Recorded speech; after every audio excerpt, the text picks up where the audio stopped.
ಓಂ ಶ್ರೀ ಗುರುದೇವೋಭ್ಯೋ ನಮಃ. ಓಂ ನಮೋ ನಾರಾಯಣಾಯ. ಓಂ ನಮೋ ಭಗವತೆ ವಾಸುದೇವಾಯ. ನಮಸ್ಕಾರ. ಕಾಮಾಕ್ಷಿ ಅಸ್ಟ್ರಾಲಜಿಗೆ ನಿಮಗೆಲ್ಲ ಸ್ವಾಗತ. ಈವರೆಗೆ ಸಬ್ಸ್ಕ್ರೈಬ್ ಆದಂಥ ನಿಮಗೆಲ್ಲ ನನ್ನ ಹೃತ್ಪೂರ್ವಕ ನಮನಗಳು. ಇನ್ನೂ ಸಬ್ಸ್ಕ್ರೈಬ್ ಆಗಿಲ್ಲ ಅಂದರೆ ದಯಮಾಡಿ ಸಬ್ಸ್ಕ್ರೈಬ್ ಮಾಡ್ಕೊಳ್ಳಿ ಅಂಥೇಳಿ ವಿನಂತಿಯನ್ನು ಮಾಡ್ತಾ ಇದ್ದೇನೆ. ಎಂದಿನಂತೆ ಈ ದಿನ ಕೂಡ ಇನ್ನೊಂದು ವಿಡಿಯೋವನ್ನು ನಿಮಗಾಗಿ ನಾನು ತಂದಿದ್ದೇನೆ. ಸಾಕಷ್ಟು ಜನರಿಗೆ ಇದರಿಂದ ಅನುಕೂಲ ಆಗಬಹುದು. ಆದರೂ ಅಂತ ಏನಲ್ಲ, ಖಂಡಿತ ಆಗುತ್ತೆ. ಮನಸ್ಸಿಟ್ಟು ಗಮನ ಇಟ್ಟು ನೋಡಿದಾಗ ಇದು ಅರ್ಥನೂ ಆಗುತ್ತೆ. ಬಹಳಷ್ಟು ಜನ ಬಡತನದಿಂದ ತುಂಬ ಬಳಲುತ್ತಾ ಇರ್ತಾರೆ. ದೇಹದಲ್ಲಿ ಬಹಳಷ್ಟು ಶಕ್ತಿ ಇರುತ್ತೆ, ಬಲ ಇರುತ್ತೆ, ನಾನಾ ವಿಧವಾದಂಥ ಕೆಲಸ ಕಾರ್ಯಗಳನ್ನ ಅವ್ರು ಮಾಡ್ತಾ ಹೋಗ್ತಾರೆ. ಆದರೆ ಅವರಿಗೆ ಅದರಿಂದ ಹಣನೇ ಸಿಗೋದಿಲ್ಲ. ಇನ್ನು ಕೆಲವರಿಗೆ ಏನು ಮಾಡಬೇಕು ಅನ್ನೋದನ್ನು ಬುದ್ಧಿನೇ ಓಡೋದಿಲ್ಲ. ಹಾಗಾಗಿ ಅವರಲ್ಲಿ ಹಣ ಇರೋದಿಲ್ಲ. ಹೀಗಿದ್ದಾಗ ಈ ಹಣ ನಮಗೆ ಹೇಗೆ ಬರುತ್ತೆ, ಯಾವ ರೀತಿಯಿಂದ ಬರುತ್ತೆ? ಜಾತಕದಲ್ಲಿ ಯೋಗಗಳು, ಒಳ್ಳೊಳ್ಳೆ ಯೋಗಗಳಿದಾವ, ಅದೂ ಇಲ್ಲ. ಮತ್ತೆ ಹಾಗಾದರೆ ಹಣದ ಮೂಲ ಹೇಗೆ? ನಾವು ಅದನ್ನು ಹೇಗೆ ಹುಡುಕಬೇಕು? ಆಗ ನಾವು ಜಾತಕದ ಮೊರೆ ಹೋಗಬೇಕು. ಜಾತಕದಲ್ಲಿ ದ್ವಿತೀಯಾಧಿಪತಿ, ಹಣಕ್ಕೆ ಕಾರಕನಾದಂಥವನು ಎರಡನೇ ಮನೆಯ ಅಧಿಪತಿ. ಲಗ್ನದಿಂದ ಎರಡನೇ ಮನೆಯ ಅಧಿಪತಿ, ಯಾವುದೇ ಲಗ್ನ ಆಗಿರಲಿ, ಆ ಲಗ್ನದಿಂದ ಎರಡನೇ ಅಧಿಪತಿಯನ್ನು ನಾವು ಹುಡುಕಬೇಕು. ಎರಡನೇ ಭಾವದಲ್ಲಿ ಯಾವ ಗ್ರಹಗಳು ಇರುತ್ತೋ ಅದನ್ನು ನೋಡೋದು ಬೇಡ, ಅವಶ್ಯಕತೆ ಇಲ್ಲ. ಅದು ತನ್ನಷ್ಟಕ್ಕೆ ತಾನೇ ಹಣವನ್ನು ಕೊಡುತ್ತೆ. ಆದರೆ ಎರಡನೇ ಮನೆಯ ಅಧಿಪತಿ, ಆ ಮನೆಯ ಅಧಿಪತಿ ಯಾರು ಅಂತ ನೋಡಿಬಿಟ್ಟು ಅವನು ಎಲ್ಲಿ ಕೂತಿದ್ದಾನೆ, ಯಾವ ಮನೆಯಲ್ಲಿ ಕೂತಿದ್ದಾನೆ ಅನ್ನುವಂಥದ್ದನ್ನು ನೋಡಿದಾಗ, ನಾವು ಆ ದಿಕ್ಕಿನಲ್ಲಿ ಅಲ್ಲಿ ಕೆಲಸ ಮಾಡಿದಾಗ ನಮಗೆ ಹಣ ಒದಗಿ ಬರುತ್ತೆ. ಈಗ ಉದಾಹರಣೆಗೆ ಜಾತಕದಿಂದ ನೋಡೋಣ. ಈಗ ಲಗ್ನ ಯಾವುದೇ ಇರಲಿ, ನಾನು ಹೇಳ್ತಾ ಇರೋದು ಎರಡನೇ ಅಧಿಪತಿ. ಉದಾಹರಣೆಗೆ ಮೇಷ ಲಗ್ನ ಅಂತ ಇಟ್ಕೊಳ್ಳಿ. ಶುಕ್ರ ಎರಡರ ಅಧಿಪತಿ. ನಮಗೆ ಹಣ ಬರಬೇಕು. ಇಲ್ಲಿ ಕೇವಲ ಕೆಲಸ ಕಾರ್ಯ ಅನ್ನೋದು ವಿಚಾರ ಬರಲ್ಲ. ನಮಗೆ ಹಣ ಇಲ್ಲ, ಹಣ ಬರಬೇಕು. ಹಾಗಾದರೆ ಏನು ಮಾಡಬೇಕು? ಆ ಎರಡರ ಅಧಿಪತಿ ಯಾವ ಮನೆಯಲ್ಲಿ ಕೂತಿದ್ದಾನೆ ಅನ್ನೋದನ್ನು ಗಮನಿಸಿದಾಗ, ಆ ಥರದ ಕೆಲಸಗಳನ್ನು ನಾವು ಮಾಡ್ತಾ ಹೋದಾಗ ನಮಗೆ ನಮ್ಮ ಕೈಗೆ ಹಣ ಒದಗಿ ಬರುತ್ತೆ. ನಮಗೆ ಅದು ಸಂಗ್ರಹ ಆಗ್ತಾ ಹೋಗುತ್ತೆ. ಆಗ ಬಡತನ ನಿರ್ಮೂಲನ ಆಗುತ್ತೆ. ಈಗ ಮೇಷ ಲಗ್ನ ಅಂತ ಇಟ್ಕೊಳ್ಳಿ. ಉದಾಹರಣೆಗೆ ನಿಮಗೆ ಬೇಕಾಗಿದ್ದ ಲಗ್ನಗಳನ್ನು ನೀವು ತೆಗೆದುಕೊಳ್ಳಿ, ಯಾವ ತೊಂದರೆನೂ ಇಲ್ಲ. ಒಂದನೇ ಮನೆ ಲಗ್ನ ಅನ್ನೋದು ಒಂದನೇ ಮನೆ. ಒಂದನೇ ಮನೆಯಲ್ಲಿ ಎರಡರ ಅಧಿಪತಿ ಕುಳಿತಿದ್ದ. ಹಾಗಾದರೆ ಏನು, ಯಾವ ರೀತಿ ಹಣ ಒದಗಿ ಬರುತ್ತೆ ಅವರಿಗೆ ನೋಡಿ. ಒಂದನೇ ಮನೆಯ ಅಧಿಪತಿ ಎರಡನೇ ಮನೆಯ ಅಧಿಪತಿ ಒಂದರಲ್ಲಿದ್ದಾಗ ಸ್ವಂತ ಬುದ್ಧಿವಂತಿಕೆ, ಯಾವುದೇ ಕೆಲಸ ಮಾಡಲಿ ಅವನ ಯೋಚನೆಯಿಂದ ಸ್ವತಃ ಏನು ಕೆಲಸ ಮಾಡಿದ್ರು ಅವನಿಗೆ ಹಣ ಅಲ್ಲಿಂದ ಒದಗಿ ಬರುತ್ತೆ. ಒಳ್ಳೆಯ ತಿಳುವಳಿಕೆ ಇಟ್ಕೊಂಡು ಆ ಕೆಲಸವನ್ನು ಅವನು ಮಾಡ್ತಾನೆ. ದೈಹಿಕ ಸಾಮರ್ಥ್ಯವನ್ನು ಅವನು ತನ್ನ ಕೆಲಸದಲ್ಲಿ ಹಾಕ್ತಾನೆ. ಅದು ನ್ಯಾಯಯುತವಾಗಿರಲಿ ಅಥವಾ ಮೋಸದಿಂದ ಕೂಡಿರಲಿ, ಒಟ್ಟಿನಲ್ಲಿ ಆತನಿಗೆ ತನ್ನ ಸ್ವಂತಿಕೆಯಿಂದಲೇ ಅವನಿಗೆ ಹಣ ಒದಗಿ ಬರುತ್ತೆ. ಇನ್ನು ಎರಡರ ಅಧಿಪತಿ ಎರಡರಲ್ಲೇ ಇದ್ದ ಅಂತ ಇಟ್ಕೊಂಡ್ರೆ, ಆಗ ಕುಟುಂಬದ ಮೂಲದಿಂದ ಅವರಿಗೆ ಹಣಕಾಸು ಒದಗಿ ಬರುತ್ತೆ. ಕುಟುಂಬದ ಮೂಲ ಅಂತಂದ್ರೆ ಮನೆಯಲ್ಲಿ ಅವರ ಸಹೋದರ ಸಹೋದರಿ ಹೇಗಾದರೂ ತಿಳ್ಕೊಳ್ಳಿ, ಒಟ್ಟು ಕುಟುಂಬ ಮೂಲ. ಕುಟುಂಬದಿಂದ ಆಸ್ತಿ ಬರೋದು, ಇನ್ನಿತರೆ ಆಗೋದು, ಅಥವಾ ಬ್ಯಾಂಕಿಂಗ್ ವ್ಯವಹಾರ ಮಾಡ್ತಾ ಇರ್ತಾರೆ. ಆ ಬ್ಯಾಂಕ್ ನೌಕರಿಯನ್ನಾದರೂ ಮಾಡ್ತಾ ಇರಬಹುದು. ಅಥವಾ ಬಡ್ಡಿಗೆ ಹಣ ಬ್ಯಾಂಕ್ನಲ್ಲಿ ಕೊಡ್ತಾ ಇರುವ ಹಾಗೆ ಹಣವನ್ನು ಸಾಲವಾಗಿ ಕೊಟ್ಟು ಅದರಿಂದ ಅವರು ಸಂಪಾದನೆ ಮಾಡ್ಬೋದು. ನಂತರ ಆಭರಣ ತಯಾರಿಕೆ ಇರ್ಬೋದು, ಅಥವಾ ಆಭರಣ ಮಾರಾಟ ಮಾಡೋದು ಇರ್ಬೋದು. ಅದರಿಂದಲೂ ಕೂಡ ಅವರಿಗೆ ಹಣ ಒದಗಿ ಬರುತ್ತೆ. ಹಾಗೆ ಅನಂತರ ಆಹಾರ ಸಾಮಗ್ರಿಯನ್ನು ಮಾರಾಟ ಮಾಡೋದಾಗ್ಲಿ, ಅಥವಾ ಆಹಾರ ಸಾಮಗ್ರಿಯನ್ನು ತಯಾರಿಸಿ ಇನ್ನೊಬ್ಬರಿಗೆ ಕೊಡುವಂಥದ್ದಾಗಲಿ, ಇದ್ರ ಮೂಲಕನೂ ಕೂಡ ಅವರಿಗೆ ಹಣ ಒದಗಿ ಬರುತ್ತೆ. ಇನ್ನು ಶಿಕ್ಷಣ ಒಳ್ಳೆಯ ಶಿಕ್ಷಣವನ್ನು ಆತ ಸಂಪಾದನೆ ಮಾಡ್ದ ಅಂತಂದರೆ ಉದ್ಯೋಗದ ಮುಖಾಂತರ ಅವರಿಗೆ ಹಣ ಒದಗಿ ಬರುತ್ತೆ. ಹಾಗೆ ಮಾತುಗಾರಿಕೆ ಭಾಷಣ ಮಾಡೋದು ಅಂತಂದರೆ ರಾಜಕೀಯಕ್ಕೆ ಸೇರ್ತಾರೆ ಅಥವಾ ಒಳ್ಳೆ ತತ್ವಶಾಸ್ತ್ರ ಎಲ್ಲ ಬೋಧನೆ ಮಾಡ್ತಾರೆ. ಆವಾಗ ಅದರಿಂದಲೂ ಕೂಡ ಅವರಿಗೆ ಹಣ ಒದಗಿ ಬರುತ್ತೆ. ಈ ಥರದ ಕೆಲಸ ಕಾರ್ಯಗಳನ್ನು ಮಾಡಿದಾಗ ದ್ವಿತೀಯಾಧಿಪತಿ ಅವರಿಗೆ ಹಣವನ್ನು ಒದಗಿಸ್ಕೊಡ್ತಾನೆ. ಇನ್ನು ಮೂರನೇ ಮನೆಯಲ್ಲಿದ್ದ ಅಂತ ಇಟ್ಕೊಳ್ಳಿ. ಮೂರನೇ ಮನೆಯಲ್ಲಿದ್ದಾಗ ಕಮ್ಯುನಿಕೇಶನ್, ಒಡನಾಟ, ಸಂಪರ್ಕಗಳು, ಬರವಣಿಗೆ, ಏನು ಕತೆ ಬರಿಬೋದು, ಕವನ ಬರಿಬೋದು, ಕಾದಂಬರಿ ಬರಿಬೋದು, ಮತ್ತು ಇನ್ನೇನೋ ಪ್ರಬಂಧಗಳನ್ನ ಬರಿಬೋದು, ಇನ್ನಿತರೆ ಯಾವುದೇ ಪುಸ್ತಕಗಳನ್ನ ಅವರು ಬರಿಬೋದು. ಅದ್ರ ಮುಖಾಂತರ ಅವರಿಗೆ ಹಣ ಒದಗಿ ಬರುತ್ತೆ. ಹಾಗೆ ಪಾಸ್ಪೋರ್ಟ್ ಕೊಡೋದಾಗ್ಲಿ, ತರಿಸೋದಾಗ್ಲಿ, ವೀಸಾ ಕೊಡಿಸೋದಾಗ್ಲಿ, ಇಂಥ ಕಚೇರಿಗಳನ್ನ ತೆರೆದಾಗ ಅದರಿಂದ ಹಣ ಬರುತ್ತೆ. ಸಣ್ಣ ತಿರುಗಾಟ ಅಂತಂದ್ರೆ ಸುಮ್ಮನೆ ತಿರುಗಾಟ ಅಲ್ಲ, ಉದ್ದೇಶಪೂರ್ವಕವಾಗಿ ಯಾವುದಾದ್ರೂ ಕೆಲಸದ ಮೇಲೆ ಸಣ್ಣ ಮಟ್ಟದ ತಿರುಗಾಟದಿಂದ ಕೂಡ ಅವರಿಗೆ ಹಣ ಒದಗಿ ಬರುತ್ತೆ. ಹಾಗೆ ತಂತ್ರಗಾರಿಕೆ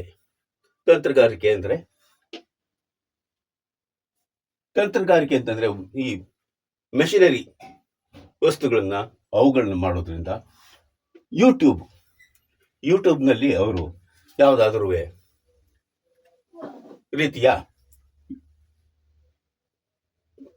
ಯಾವುದೇ ರೀತಿಯ ವಿಡಿಯೋಗಳನ್ನು ಅವರು ಪ್ರಸಾರ ಮಾಡೋದ್ರ ಮುಖಾಂತರ ಅವರಿಗೆ ಹಣ ಅಲ್ಲಿ ಒದಗಿ ಬರುತ್ತೆ.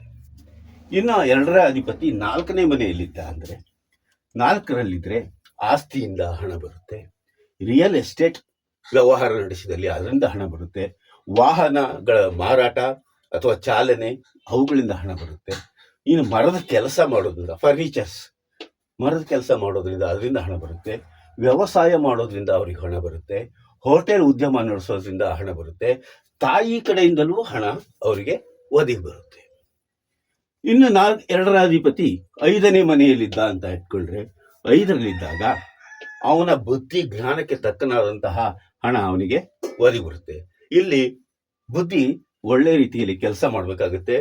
ಹಾಗಾಗಿ ಬುದ್ಧಿ ಜ್ಞಾನದಿಂದ, ಜಾಣತನದ ನ್ಯಾಯ ನಿರ್ಣಯ ಮಾಡೋದ್ರಿಂದ,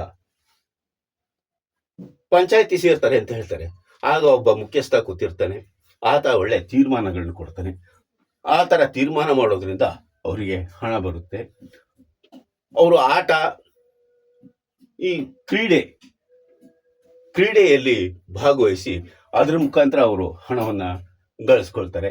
ಇನ್ನು ಕಲೆ, ಸಿನಿಮಾ, ನಾಟಕ, ಚಿತ್ರ ಬರೆಯೋದು, ಜೂಜು, ಲಾಟ್ರಿ, ರೇಸು, ಶೇರ್ಸು, ಆರೋಗ್ಯ ತಪಾಸಣೆ, ಇವುಗಳ ಮುಖಾಂತರ ಅವರಿಗೆ ಹಣ ಒದಗಿ ಬರುತ್ತೆ.